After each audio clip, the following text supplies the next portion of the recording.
Medusa. Na mitologia grega, poucas figuras são tão temidas e fascinantes quanto ela. Seu nome é sinônimo de terror, sua imagem é um pesadelo vivo e sua história uma tragédia marcada por injustiça, vingança e morte. Hoje, vamos mergulhar no mito dessa criatura lendária, desde sua origem como uma jovem de rara beleza até seu trágico fim nas mãos de um herói. E você vai aprender um pouco sobre como era a justiça dos deuses. Então fica comigo até o final e vamos entender como a Medusa é a maior vítima da mitologia grega. Antes de se tornar um monstro temido que conhecemos, Medusa foi uma mulher humana de beleza incomparável. Vivendo na Grécia Antiga, ela não era uma divindade como suas irmãs Steno e Euríale, que também pertenciam ao grupo das Górgonas. Medusa, ao contrário, era mortal, e isso a tornava única. Dizem que sua beleza chamava a atenção por onde passava, mas nada se comparava aos seus cabelos. Fios longos, dourados e brilhantes, que pareciam refletir a luz do sol. Sua aparência era tão impressionante que atraiu até o olhar do deus dos mares, Poseidon. Segundo o mito mais popular, Poseidon ficou obcecado por Medusa e decidiu possuí-la. Isso aconteceu dentro do templo sagrado de Atena, a deusa da sabedoria e da guerra estratégica. Esse ato, além de violento, foi considerado uma profanação gravíssima. Não contra Poseidon, mas contra Medusa. Atena, furiosa por ver seu templo maculado, decidiu punir não o deus do mar, mas a jovem mortal.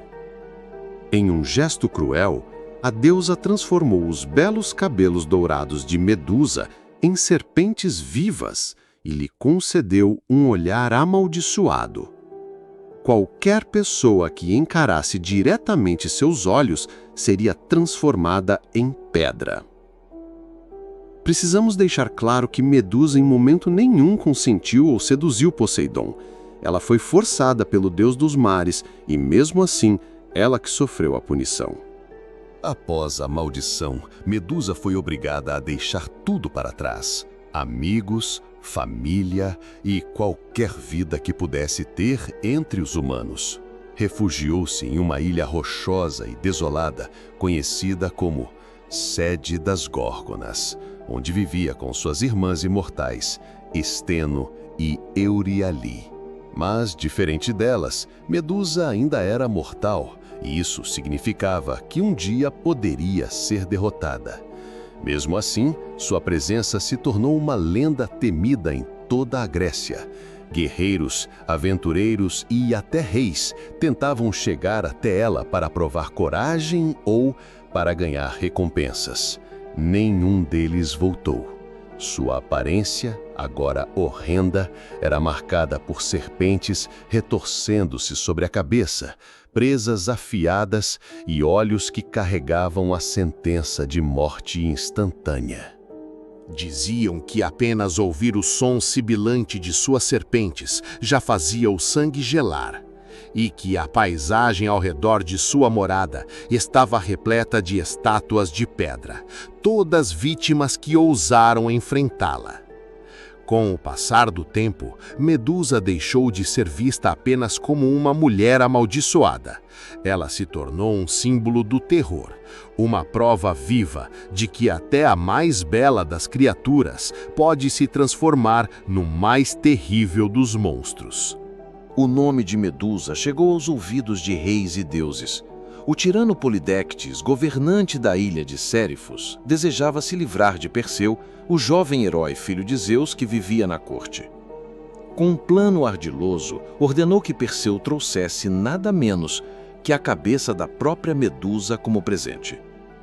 Sabendo que estava sendo enviado à missão suicida, Perseu recebeu a ajuda dos deuses. A deusa Atena, inimiga de Medusa desde o início, entregou-lhe um escudo polido como um espelho para que pudesse se aproximar sem olhar diretamente nos olhos dela. Hermes, o mensageiro dos deuses, deu-lhe uma espada afiada e sandálias aladas para voar até a ilha das Górgonas. Hades, senhor do submundo, forneceu-lhe o elmo da invisibilidade, que o tornaria impossível de ser visto. Com essas armas divinas, Perseu partiu. Após uma longa jornada, encontrou a morada das Górgonas, onde Medusa dormia cercada por suas irmãs, criaturas ainda mais mortais, porém imortais. Era um momento único. Se falhasse, seria petrificado. Se tivesse sucesso, ganharia a glória eterna. O som do vento cortava os ouvidos de Perseu enquanto ele pairava no ar, silencioso, graças às sandálias aladas e ao elmo da invisibilidade. Lá embaixo, Medusa dormia, seus cabelos de serpente se movendo como se pressentissem o perigo. Ao seu redor, o chão estava repleto de estátuas, guerreiros, animais, até criaturas míticas, todos petrificados por um único olhar.